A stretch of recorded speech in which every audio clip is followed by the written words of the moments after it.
नमस्कार मैत्रिणींनो, blouse cutting या चॅनलमध्ये सर्व मैत्रिणींचे स्वागत आहे. तर आज आपण 38 साईजच्या कटोरी ब्लाऊजचं परफेक्ट कटिंग पाहणार आहोत. तर मापे घेतलेले आहेत. पूर्ण उंची आहे 14+1 म्हणजे 15, छाती आहे 9.5 + 1.5 इंच, 11ची घडी, कंबर आहे 32, पुढील गळा आहे 6.5, मागचा गळा आहे 9 आणि मुंडा आहे 6, बाही आहे 10 इंचाची आणि दंडघेरा आहे 11.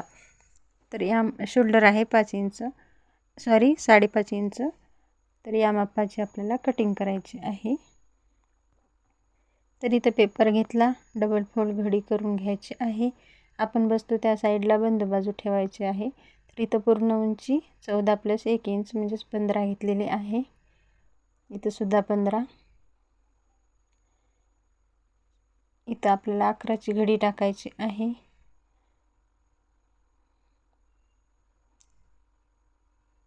खाली सुद्धा आपल्याला 11 इथं इंच एक लाईन ड्रॉ करायची आहे 11 इंचावर आणि अशा पद्धतीने इथं बॉक्स बनवून घ्यायचा आहे.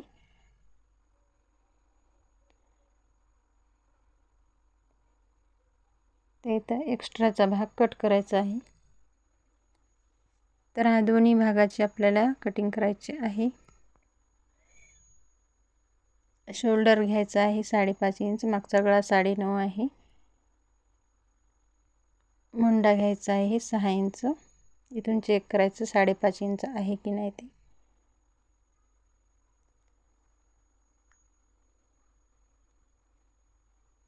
मुंड्याची लाईन ओढून घ्यायची आहे. छातीची लाईन मागच्या मुंड्याच्या गोलाईसाठी 1.5 इंच आणि समोरच्या मुंड्याच्या गोलाईसाठी 1 इंच मुंड्याचा मध्य काढून घ्यायचा आहे. तिथून मागच्या मुंड्याला आकार द्यायचा आहे अशा पद्धतीने आणि थोडंसं 2 रेषा समोर घेऊन आपल्याला समोरच्या मुंड्याला आकार देऊन घ्यायचा आहे 1 इंचावर. हा समोरचा आणि हा मागचा आहे. तर इथं 3.5 इंच शोल्डर, 2.5 इंच गळा रुंदी, समोरचा गळा 6.5 इंच, खाली 2.5 इंच गळा रुंदी आणि इथं बॉक्स बनवून घेतलेला आहे. 1 इंचावरून गळ्याला आकार द्यायचा आहे. इथे 3 पॉईंट द्यायचे आहेत, 2, 2.25 आणि 2.5 इंच कटोरीसाठी. इथं क्रॉसपट्टीसाठी 3.5 इंच आणि या साईडला 2.5 इंच, इथं 2.5 इंच आणि इथून आपल्याला अशा पद्धतीने क्रॉसमध्ये आकार देत न्यायचा आहे. तर बघू शकता. आता इथं आपल्याला कटोरी टाकायची आहे. कटोरीसाठी 6 इंच, 38 साईजच्या कटोरीसाठी इथं मी 6 इंच घेतलेला आहे आणि 1 इंच गळ्याच्या 1 इंचापासून आपल्याला आकार देत न्यायचा आहे. तर आपला 2.25 इंचावरून आकार गेलेला आहे एकदम परफेक्ट. तर आता आपण कट करून घेणार आहोत. मागच्या मुंड्यापासून दोन्ही भाग सेपरेट करून घ्यायचे आहेत.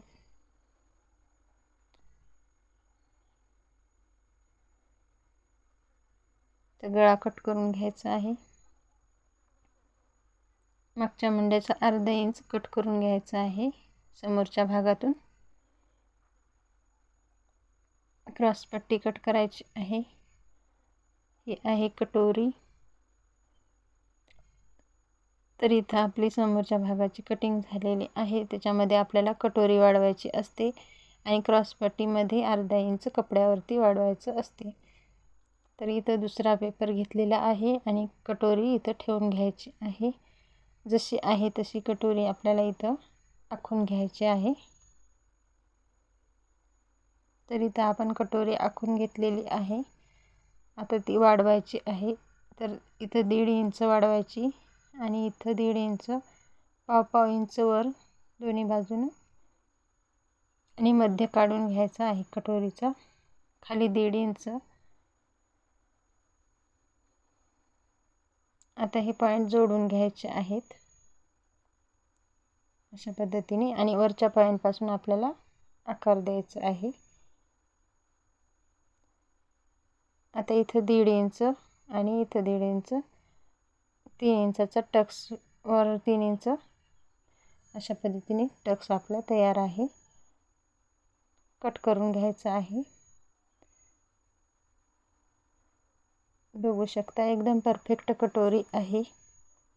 तर इथे आपल्या समोरच्या भागाची कटिंग झालेली आहे। तर आता आपण मागच्या भागाची पाहूया। तर गळा रुंदी 2.5 इंच, 9.5 इंच गळा आहे। गळा रुंदी 2.5 इंच, तुम्ही खाली 2.25 सुद्धा घेऊ शकता। तर इथून गळ्याला आकार देऊन घेतलेला आहे। इथं 4.5 इंच आणि वर तुम्ही 5 इंचापर्यंत घेऊ शकता। दोन्ही बाजूने अर्धा इंच 1 इंचाचा टक्स जोडून घ्यायचा आहे। तर गळा कट करून घ्यायचा आहे। बघू शकता इथे दोन्ही भागाची आपली कटिंग झालेली आहे एकदम व्यवस्थित। तर आता आपल्याला बाहीचं कटिंग करायचं आहे।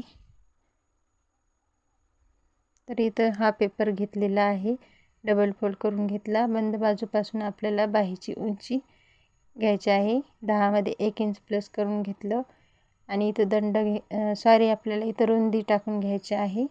छातीचा चौथा भाग म्हणजे 9.5 इंच, रुंदीसाठी 9.5 इंच घेतलेला आहे आणि उंचीमध्ये 1 इंच प्लस करून 11 घेतलेला आहे। आता कट करून घ्यायचा एक्स्ट्राचा पार्ट। कॅप हाईट 3 इंच, वर 1.5 इंच आणि इथं 1.5 इंच। या 1.5 इंचापासून आपल्याला खालच्या 1.5 इंचापर्यंत मागचा आकार देऊन घ्यायचा आहे। मध्य काढायचा आणि अर्धा इंच समोर घेऊन आपल्याला समोरच्या आर्मलचा आकार देऊन घ्यायचा आहे। तर इथं दंड घेर आणि 1.5 इंच शिलाई मार्जिन। आता आपल्याला कट करून घ्यायची आहे बाही। तर अशा पद्धतीने एकदम व्यवस्थित आपली बाही कट झालेली आहे। अर्धा इंच कट करायचं आहे समोरचं। तर तुम्हाला व्हिडिओ कसा वाटला नक्की सांगा।